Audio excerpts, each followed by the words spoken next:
المصنف هذا الكتاب سإسلام إبراهيم بن محمد البجوري ونخصوصا إلى حضرة شيخ إبراهيم اللقاني شاولين لهم الفاتحة. أعوذ بالله من الشيطان الرجيم. بسم الله الرحمن الرحيم.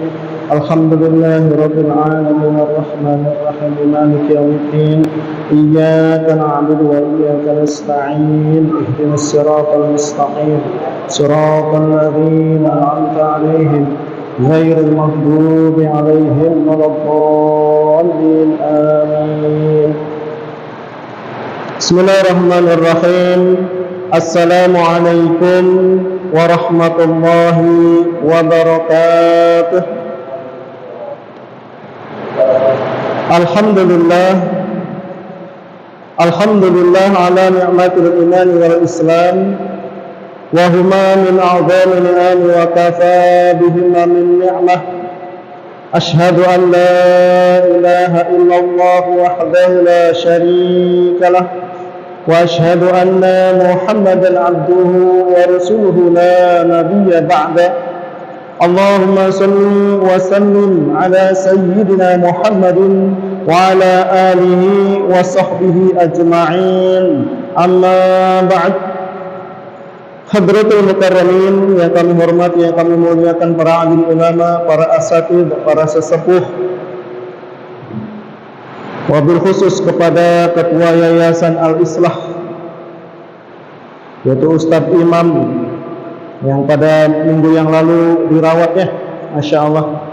Mudah-mudahan Allah sembuhkan penyakitnya, Allah mudahkan segala urusannya, Allah subhanahu wa ta'ala berikan kesehatan seperti sedia kala, sehingga bisa sama-sama kita berdakwah kembali di Masjid Al-Islah yang kita cintai ini. Juga yang kami hormati, kami muliakan seluruh jajaran Dewan Kemakmuran Masjid Al-Islah, dan tidak lupa juga kepada seluruh jamaah Masjid Al-Islah yang insyaallah semuanya diberkahi oleh Allah subhanahu wa ta'ala, dimudahkan segala urusannya oleh Allah subhanahu wa ta'ala, dilancarkan rezekinya oleh Allah subhanahu wa ta'ala, dijadikan keluarganya keluarga yang sakinah mawaddah warahmah, dijadikan anak-anaknya anak-anak yang soleh solehah, alim alimah, da'i da'iyah, hafidh hafidhah, serta semuanya dijauhkan dari segala macam bala, wabah, fitnah dan penyakit. Amin ya rabbal alamin. Alhamdulillahirabbil alamin. Kita panjatkan puja dan puji syukur kita kehadirat Allah subhanahu wa ta'ala yang senantiasa mencurahkan berbagai macam kenikmatannya kepada kita semua. Salawat serta salam senantiasa tercurahkan kepada junjungan kita semua, yaitu baginda Nabi besar Muhammad sallallahu alaihi wasallam, yang senantiasa menasehati kita, mengarahkan kita, membimbing kita supaya kita selamat di dunia yang sementara dan juga nanti di akhiratnya Allah subhanahu wa ta'ala yang kekal abadan selama-lamanya. Hadirin jamaah sekalian yang dirahmati Allah subhanahu wa ta'ala, insyaallah pada kesempatan malam hari ini kita akan lanjutkan kembali kajian kita kitab Tauhid, berkaitan tentang keimanan kita atau berkaitan tentang keyakinan kita kepada Allah subhanahu wa ta'ala. Dan insyaallah kita akan lanjutkan kembali kajian kita dari kitab Tauhid, yaitu Jauharut Tauhid, syarahnya yaitu kitab Tuhfatul Murid. Dan insyaallah kita akan gunakan juga referensi daripada kitab Tijan Darori. Maka seperti biasa, sebelum kita membahas satu persatu daripada nazam-nazam yang ada di dalam kitab Tuhfatul Murid atau kitab Jauharut Tauhid, mari kita sama-sama awali dengan membaca nazam-nazam yang ada di dalamnya insyaallah. Baik, mari sama-sama ikuti saya insyaallah dalam membaca kitab atau mandumah-mandumah yang ada dalam kitab Nazmul Jauharut Tauhid. Diawali dengan Bismillahirrahmanirrahim. Bismillahirrahmanirrahim.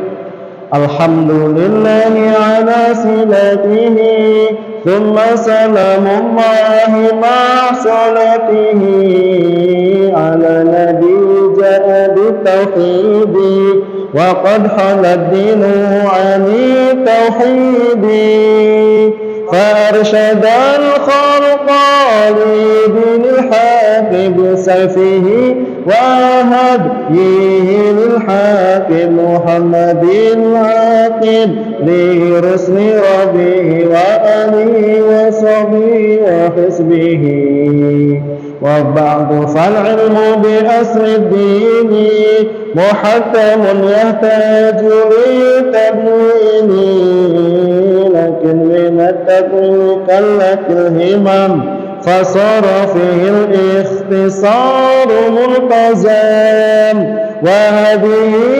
أرجوزات لقبتها جوهرة التوحيد قد هذبتها والله أرجو في القبول نافعا بها مريدا في الثواب طامعا فكل من كلف شرعا وجب عليه أن يعرف ما قد وجب لله والجائز والممتنعا ومثل درس نصره فاستمعا إذ كل من قلد في التوحيد إيمانه لم يخلو من ترديد ففيه بعض القوم يخي الخلف وبعضهم حقق فيه الكشف فقال إن يزن بقول الغير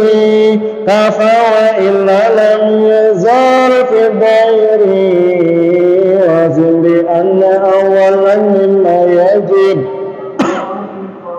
وفيه خلم منتسب فانظر إلى نفسك ثم انتقل للعالم العلوي ثم السفل تجد به صنعا بادع الحكم لكن به قام دليل العدم وكل ما جزى عليه العدم عليه قطعا يستحيل القدم وفسر الإيمان بالتصديق ونطق في الخلف بالتحقيق فقيل شرط كالعمل وقيل بل شطر والإسلام شرحنا بالعمل مثال هذا الحج وصلاة كذا صيام فطر والزكاة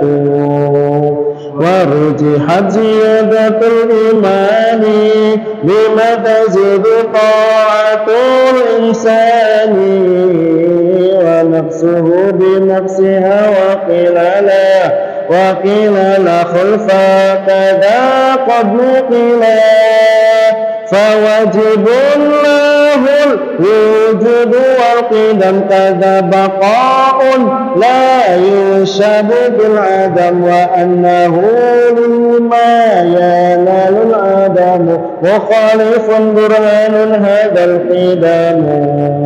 Masya Allah, Alhamdulillah. Cukup insya Allah ya. Nazamkan sampai nazam yang ke-24 ya. Masya Allah. Selamat datang Bapak.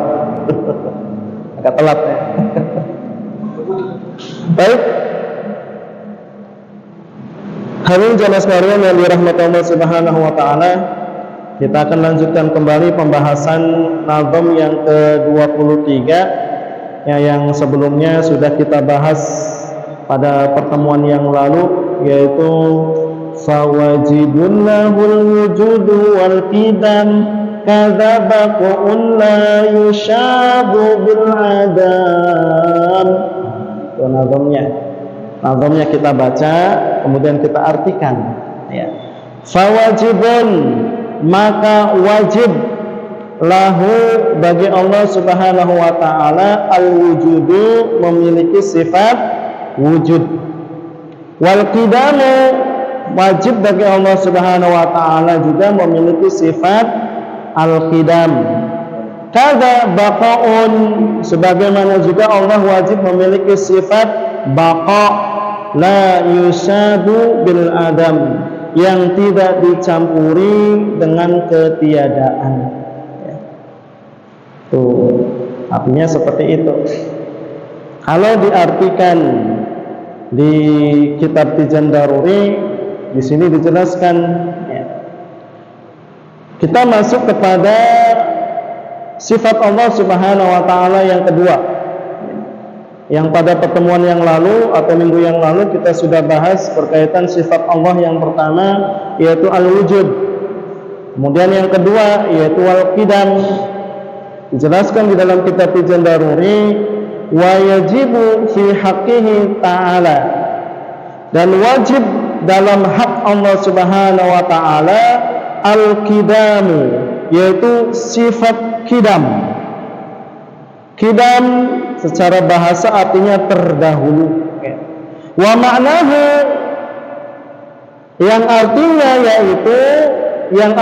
al-qidam yaitu annahu ta'ala la awwala lahu, bahwasannya Allah Subhanahu wa taala sesungguhnya bagi Allah Subhanahu wa taala tidak ada permulaan, la awwala lahu, tidak ada permulaan baginya. Wa diduhul khuduth, maka lawan daripada sifat al-qidam yaitu al-khuduth, yaitu baru. Wa dalilu ala dzalika, dan dalil atas Allah Subhanahu wa taala terdahulu tersebut yaitu annahu law kana haditsan, jikalau adanya Allah Subhanahu wa taala merupakan sesuatu yang baru, lahtaju ila muhdatsin, maka Allah Subhanahu wa taala tentu akan membutuhkan terhadap pembaharu yang membuat Allah Subhanahu wa taala baru. Wa huwa muhalun, dan itu semua adalah mustahil. Masya Allah. Segitu aja pembahasannya kalau di dalam kitab Tijan Daruri, ya. Baik, ya, kita bahas sifat Allah Subhanahu wa taala yang kedua al-qidam.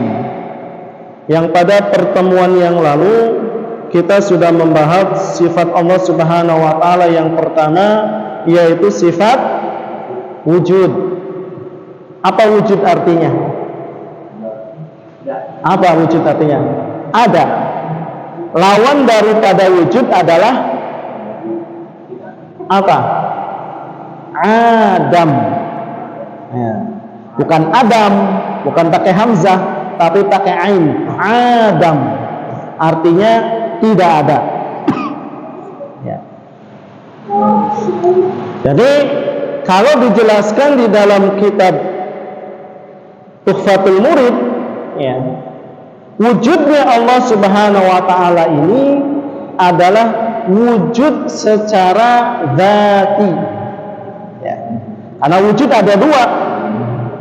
Ada dzati, ada namanya ghairu dzati. Wujudnya Allah Subhanahu wa taala dzati beda dengan ghairu dzati. Karena wujudnya Allah Subhanahu wa taala dijelaskan di sini bimana al-wujudi li dzatihi la li'ilatiha.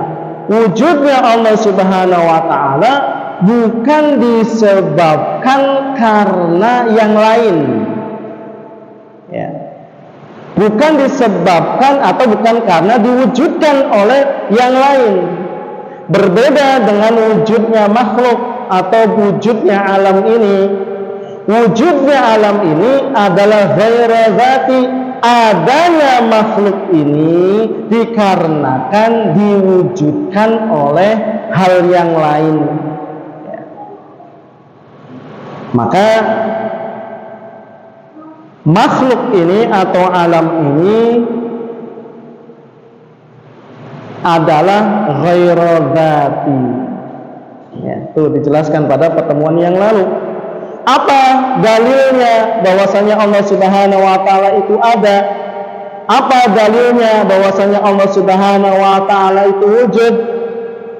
Yaitu adanya wujudul alam, adanya alam semesta, adanya makhluk. Ini menunjukkan bahwasanya Allah Subhanahu wa taala itu ada. Akan tetapi adanya alam semesta ini, ya, adanya alam semesta ini adalah ghairu dzati, ya, diadakan oleh Allah Subhanahu wa taala. Maka alam semesta ini semuanya itu adalah hudus, ya. Apa itu hudus? Sifatnya adalah baru, tuh, makhluk. Beda dengan Allah Subhanahu wa taala. Kalau Allah Subhanahu wa taala itu tetap, baik secara zatnya, baik secara sifatnya maupun af'alnya. Tetapi kalau makhluk ini pasti berubah, tidak ada yang tetap. Makanya sifatnya fana dunia ini, tidak ada yang tetap. Semuanya makhluk di dunia ini sifatnya fana, tidak tetap, berubah-ubah. Bahasa Arabnya apa? Bahasa Arabnya yaitu mutaghayyar, berubah. Maka dikatakan oleh para ulama, al-alamu mutaghayyar, ya. Sesungguhnya alam raya ini atau seluruh makhluk itu adalah berubah. Wa kullu mutaghayyir haditsun, dan setiap yang berubah-ubah itu pasti hudus atau hadis atau perkara baru, ya. Maka al-alamu haditsun, maka sesungguhnya alam raya ini adalah perkara yang baru, sesuatu yang baru. Artinya wujuduhu ba'dal adam, adanya alam raya ini adalah setelah ketiadaan. Adanya alam ini diawali dengan tidak ada, kemudian menjadi ada. Wa kullu hadits, dan setiap perkara yang baru yahtaju muhdatsin, maka setiap perkara-perkara yang baru pasti membutuhkan yang memperbaruinya. Siapa yang memperbaruinya? Siapa yang memperbaruinya? Allah Subhanahu wa taala. Ya, faedahnya seperti itu. Maka ya, alam raya ini yahtaju muhdatsin, membutuhkan yang memperbaharui. Simpel aja seperti itu, ya. Lawannya adalah adam, ketiadaan. Ya, sedikit kita ulang pada pertemuan yang lalu. Maka kemudian kita lanjutkan kembali, ya, biasanya nanti akan ditanya pertanyaan baru nanti. Kalau begitu adanya Allah Subhanahu wa taala itu dari kapan? Adanya Allah Subhanahu wa taala dari kapan? Orang yang tidak mempercayai tentang adanya Allah Subhanahu wa taala akan bertanya seperti itu. Maka kita jawab apa? Kita jawab apa? Al-Qidam. Ya. Bahwasanya Allah Subhanahu wa taala memiliki sifat yang kedua, yaitu Al-Qidam. Apa itu Qidam? Maka dijelaskan di sini, ya, secara bahasa al-qidam itu artinya apa? Terdahulu. Tidak ada permulaannya. Ya. Kalau secara definisi dijelaskan di sini bahwasanya al-qidam itu tergantung daripada definisinya.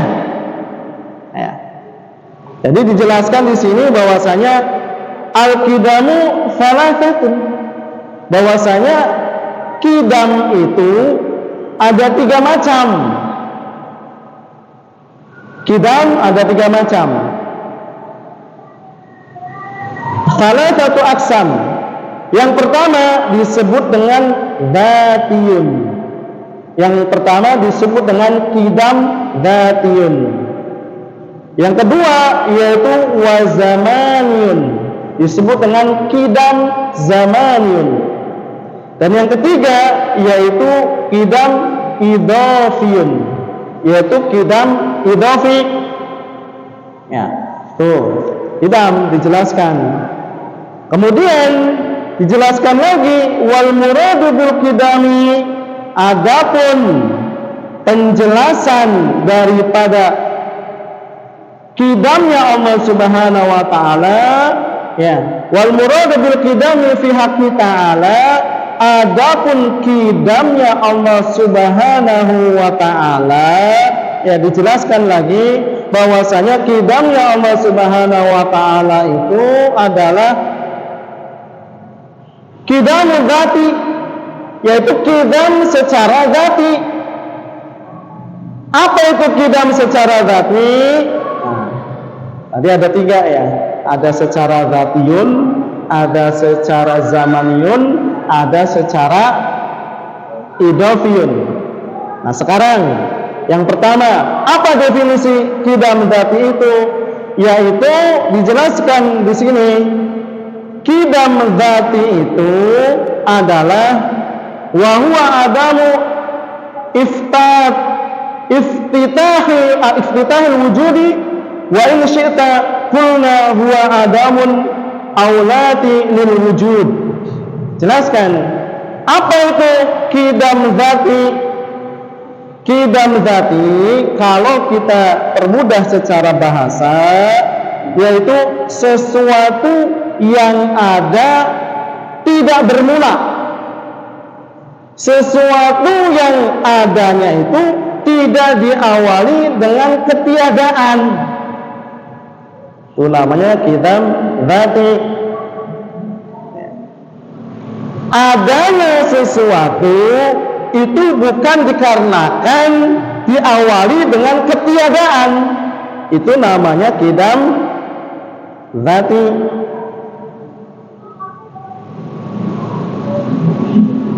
Inilah qidamnya Allah Subhanahu wa taala. Nah, kemudian yang kedua,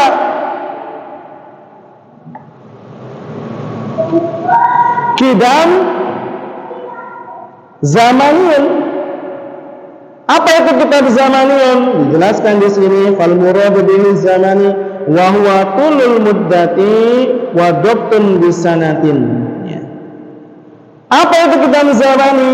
Yaitu qidam yang sesuatu yang ada, keadaannya itu, keberadaannya itu diawali dengan permulaan dan sudah lama. Kalau dijelaskan di sini bahwasanya keadaannya, keberadaannya itu ditentukan dengan masa atau waktu yang lama. Tulul muddati wa dabtun bisanatin, dan dipatasi dengan tahun. Nah, kalau dipermudah begini pemahamannya, apa qidam zamani itu? Sesuatu yang ada, ya, sudah ada, dan keberadaannya itu diawali dengan permulaan dan sudah lama. Bisa dipahami tidak? Jadi adanya sesuatu itu karena diadakan dan sudah lama. Nah, namanya qidam zamani, karena dibatasi dengan tahun.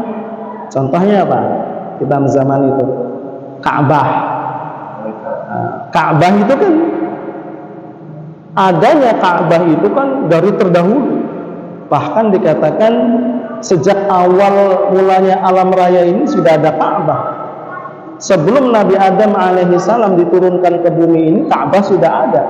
Bahkan dikatakan Nabi Adam itu pernah tawaf di Ka'bah.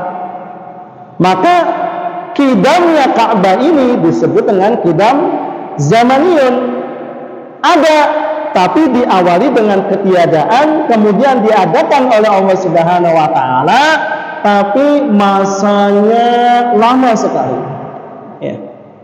Mungkin sudah jutaan tahun kali ya. Kalau contohnya lagi apa kira-kira? Kalau bumi sudah pasti. Ya. Borobudur mungkin kali ya. Nah, Borobudur itu kan adanya sudah lama, ya kan? Sudah ratusan tahun mungkin adanya di dunia ini. Nah, kidamnya Borobudur ini disebut dengan kidam zamaniyun. Tuh. Nah, yang ketiga, apa yang ketiga? Yaitu kidam idofi. Apa itu kidam idofi? Al-kidamu idofiyun yaitu kakidamul abi binisbati li ibni.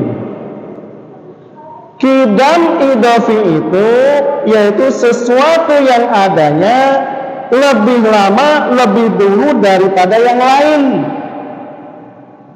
Adanya sesuatu tersebut diawali dengan ketiadaan, akan tetapi adanya lebih dulu daripada yang lain. Jelaskan di sini kakidamul abi binisbati libni, seperti adanya seorang anak yang didahului oleh bapaknya. Adanya bapaknya lebih dulu, baru kemudian ada anaknya, namanya idofi. Ya. Seperti itu. Adanya sesuatu yang adanya lebih dulu daripada yang lain. Ya, kidamnya ibu, bapak daripada kidamnya anaknya. Nah, itu namanya kidam idofi karena disandarkan kepada sebelumnya, namanya idofi. Ya. Nah, kidamnya Allah Subhanahu wa taala ini adalah kidam dzati, di mana adanya Allah Subhanahu wa taala ini tidak diawali dengan ketiadaan. Allah Subhanahu wa taala ada, tidak ada permulaannya. Tuh adanya Allah Subhanahu wa taala, sifat kidamnya Allah Subhanahu wa taala. Dan di dalam Al-Quran dijelaskan huwal awwalu wal akhiru, dialah yang awal dan dialah yang akhir. Jadi jangan dikatakan bahwasanya Allah Subhanahu wa taala kidam, kemudian kita definisikan ada dahulu. Nah, kata dahulu itu nggak pantas kalau kita artikan dengan kidam, sebab biasanya dahulu itu diawali dengan ketiadaan. Ya, motor, bapak punya motor, ya kan, motornya motor antik, ya. Oh, motor bapak ini bagus ini pak ya, iya ini dulu, ini udah dulu sekali. Nah, berarti kan diawali dengan ketiadaan. Sedangkan definisi Adam ini adalah sesuatu yang tidak ada permulaannya. Baik, ya. Kemudian Allah Subhanahu wa taala memiliki sifat kidam. Lawannya daripada sifat kidam adalah al-huduth, yaitu perkara yang baru.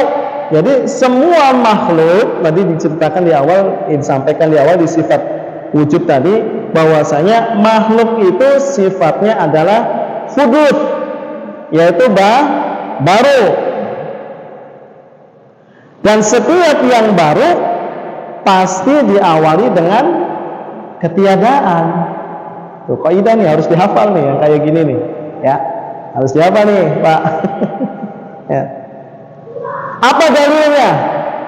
Jelaskan di sini wa daliluhu ya, ala dzalika nahu law kana haditsan lahtaju ila muhdatsin. Maka dalilnya Allah Subhanahu wa taala tidak disifati dengan sifat kidam, maka Allah Subhanahu wa taala memiliki sifat huduts. Kalau seandainya Allah Subhanahu wa taala tidak disifati dengan sifat qidam, maka berarti Allah Subhanahu wa taala ini bersifat huduts, sifatnya baru. Dan apabila Allah Subhanahu wa taala bersifat huduts atau baru, maka pasti Allah Subhanahu wa taala butuh kepada yang namanya muhdats, yang memperbaharui. Nah, kalau seandainya Allah Subhanahu wa taala ini membutuhkan dengan muhdats sesuatu yang memperbarui itu, maka jelas Allah Subhanahu wa taala itu makhluk. Ya, Allah Subhanahu wa taala ini sifatnya muhdats. Maka tidak terbatas. Maka jika demikian akan timbul namanya tasalsul. Nah, apa itu tasalsul? Dijelaskan di sini. At-tasalsul wa huwa tanabu'ul asya'i wahidan ba'da wahidin ila ma la nihayata lahu. Apa tasalsul? Yaitu runtutnya sesuatu secara satu persatu sampai tidak ada batasnya. Kalau Allah Subhanahu wa taala tidak disifati sifat qidam, berarti Allah Subhanahu wa taala huduts, baru. Dan setiap perkara yang baru membutuhkan namanya muhdats. Dan setiap muhdats membutuhkan muhdats yang lain. Muhdats yang lain membutuhkan muhdats yang lain. Nah, ini disebut dengan tasalsul. Ya.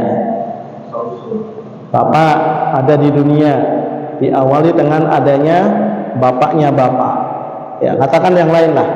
A adanya di dunia disebabkan karena B. B adanya di perkara yang baru. Maka butuh namanya perkara yang memperbaharui, yaitu C. C perkara juga yang baru. Maka membutuhkan perkara yang memperbaharui terus sampai DF. Enggak selesai. Nah, ini disebut dengan tasalsul. Kalau seandainya Allah Subhanahu wa taala tidak memiliki sifat qidam, ya, maka Allah Subhanahu wa taala itu huduts, baru. Dan perkara yang baru membutuhkan perkara yang memperbarui. Perkara yang memperbarui butuh kepada yang memperbarui lagi terus. Nggak selesai. Nah, ini disebut dengan tasalsul. Atau kalau tidak demikian, katakan ada nih, misalnya nyambung lagi, mutar. A ya diciptakan oleh B. A ini perkara yang baru, tidak memiliki sifat qidam, berarti maka A ini huduts, baru. Maka yang baru membutuhkan muhdats. Muhdats memerlukan muhdats, ya, membutuhkan muhdats. A butuh yang B, B butuh yang C, C butuh D, D butuh E, terus kembali lagi kepada A.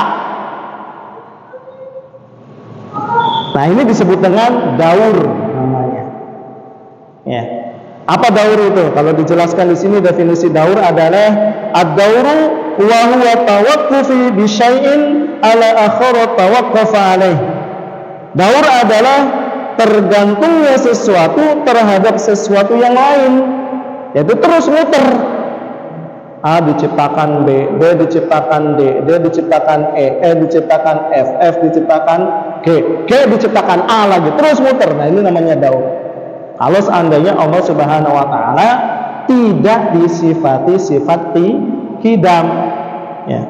Sedangkan daur ataupun tasalsul itu adalah jelas sifatnya atau hukumnya adalah mustahil. Dijelaskan di sini, wa huwa muhal. Daur ataupun tasalsul itu hukumnya adalah mustahil, tidak mungkin. Allah Subhanahu wa taala demikian. Paham tidak nih? Bisa dipahami tidak? Ulangi lagi, ya. Kalau seandainya Allah dalilnya begini, ya. Kalau seandainya Allah Subhanahu wa taala tidak memiliki sifat qidam, ya, maka Allah Subhanahu wa taala itu berarti perkara yang baru. Apa perkara baru itu? Apa perkara baru? Namanya hudud, itu bahasa Arabnya, ya. Maka perkara yang hudud itu perkara yang baru pasti membutuhkan sesuatu yang memperbaruinya, benar, ya. Dan perkara yang memperbaruinya ini membutuhkan kepada perkara yang memperbaruinya lagi. Perkara yang memperbaruinya lagi ini membutuhkan perkara yang memperbarui lagi. Terus nggak selesai. Benar tidak? Nah, maka ini disebut dengan tasalsul.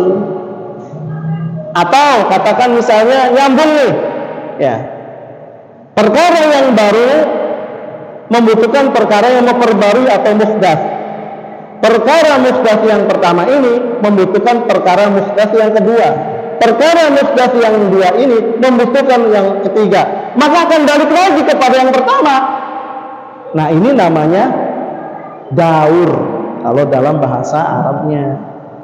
Muter, nggak selesai-selesai. Maka dalam hukumnya, sifatnya daur ataupun tasalsul itu hukumnya mustahil. Paham tidak nih Pak? Ya, maka disimpulkan apabila Allah Subhanahu wa taala tidak disifati qidam ini, maka tentu disifati hudud.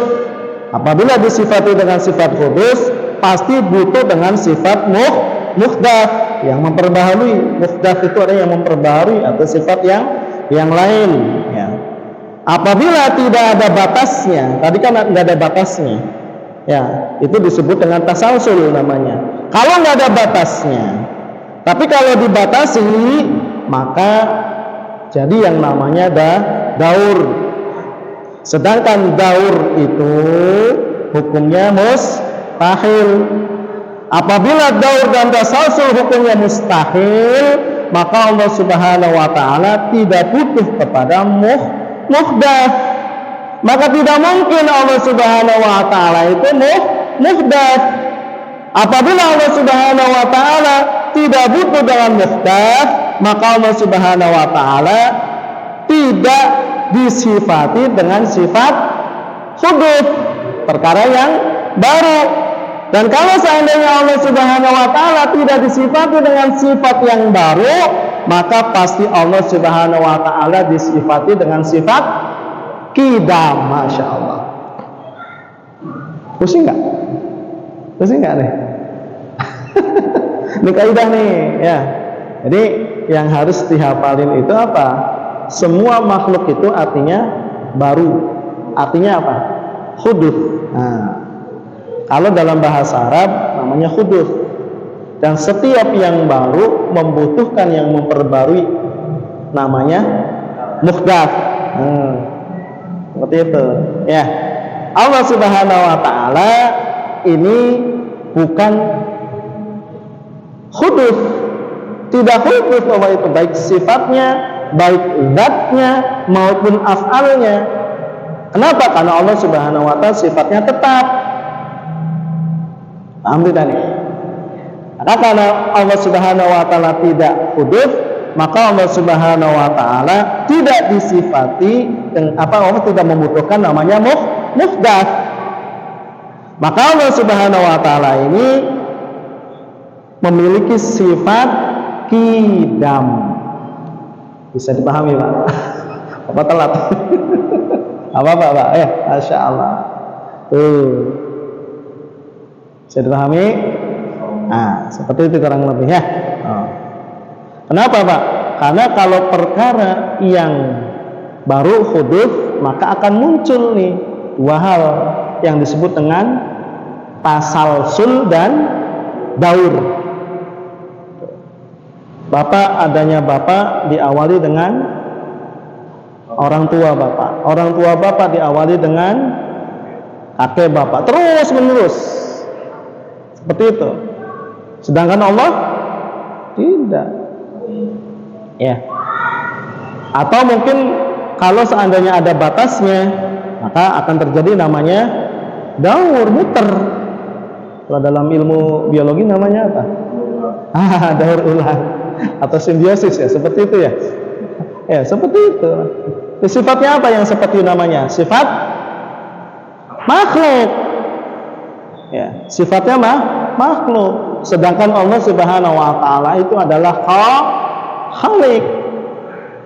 Maka Allah Subhanahu wa taala tidak mungkin memiliki sifat hudud. Pak ya. Pokoknya ini tadi yang saya jelaskan pada wujud itu, ya kaidahnya apa itu? Al-alamu mutaghayyar. Ya.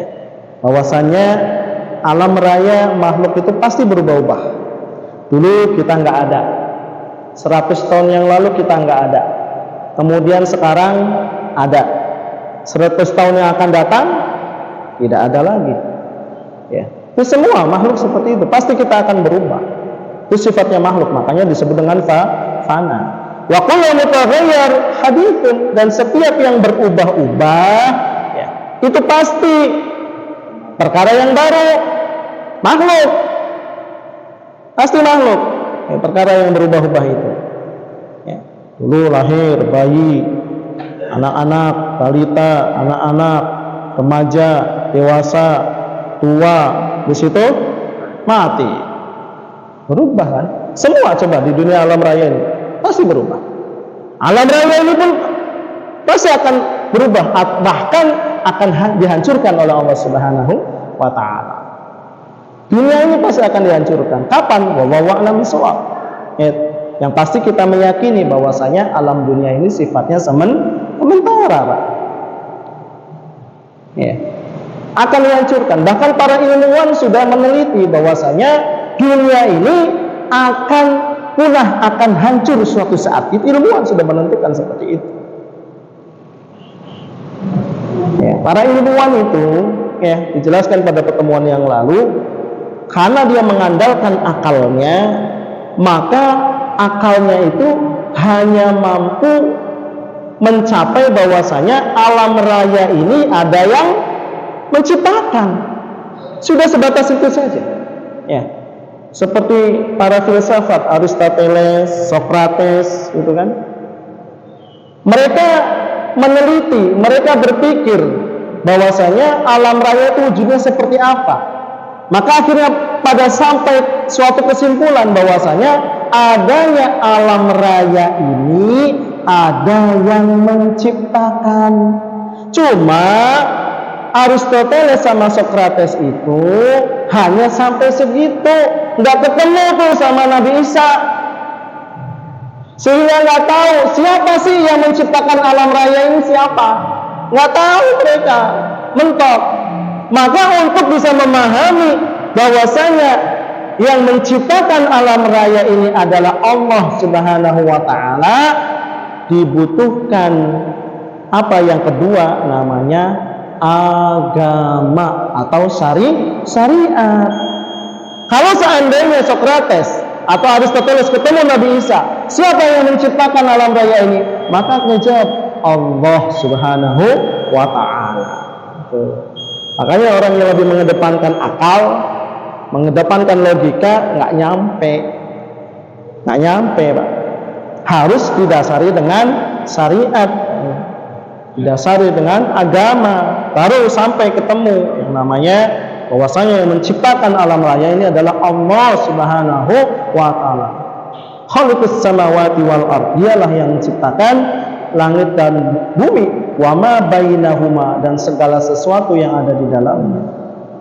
Allah Subhanahu wa taala. Paham, Pak ya?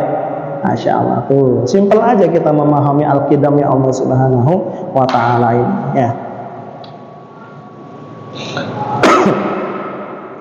Jadi berubah-ubah, termasuk kalau seandainya kita tidak diam, berarti kita bergerak. Kalau tidak bergerak, berarti kita diam. Sama seperti suasana dan keadaan diri ya. Makhluk, suasana dan keadaan itu makhluk. Kenapa? Muhdats, perkara yang baru. Ya. Kenapa? Tadi hujan, kemudian berhenti, panas, dingin, hujan, kemarau, suasana damai, suasana perang. Ini kan muhdath, perkara yang baru, diawali dengan ketiadaan. Sebelum perang damai, sebelum damai perang, sebelum hujan terang, sebelum terang hujan lagi. Seperti itu makhluk. Termasuk pun yang membolak-balikan hati manusia. Ya, apalagi suasana senang, gembira, nelangsa, suka, duka. Ini makhluk. Kenapa? Muhdath, mutaghayyir, berubah-ubah. Ya, muhdath perkara yang baru. Ya, huduth namanya. Dan huduth itu mutaghayyir, pasti berubah-ubah. Itu sifatnya makhluk. Ya. Bapak hari ini kajian, seneng nggak Pak? Seneng. Tanggal 1 sampai tanggal 15, tanggal 15 sampai tanggal 30 habis duitnya. Cemberut lagi, ya kan? Tanggal 1-nya kajian lagi, senang lagi. Tanggal 15 cemberut lagi sampai tanggal 30. Siapa yang membolak-balikan? Allah Subhanahu wa ta'ala. Masya Allah ya. Jadi ada kisah, mungkin saya pernah ceritakan di sini ya. Ada seorang profesor yang menemukan sesuatu ya. Karena dia telah berjasa menemukan sesuatu, kemudian mendapatkan hadiah Nobel dari Jepang. Sehingga profesor tersebut diundang untuk hadir mengambil Nobelnya langsung ke Jepang ke sana. Senang nggak kira-kira profesornya tadi? Senang. Saking senangnya kemudian dia pulang ke rumah. Ketika dia pulang ke rumah, disampaikan kepada istrinya, wahai istriku, sesungguhnya sebab karena saya menemukan sesuatu, saya mendapatkan hadiah Nobel dari negara Jepang. Istrinya mendengar itu senang tidak? Senang. Kalau begitu saya insya Allah besok akan berangkat ke Jepang.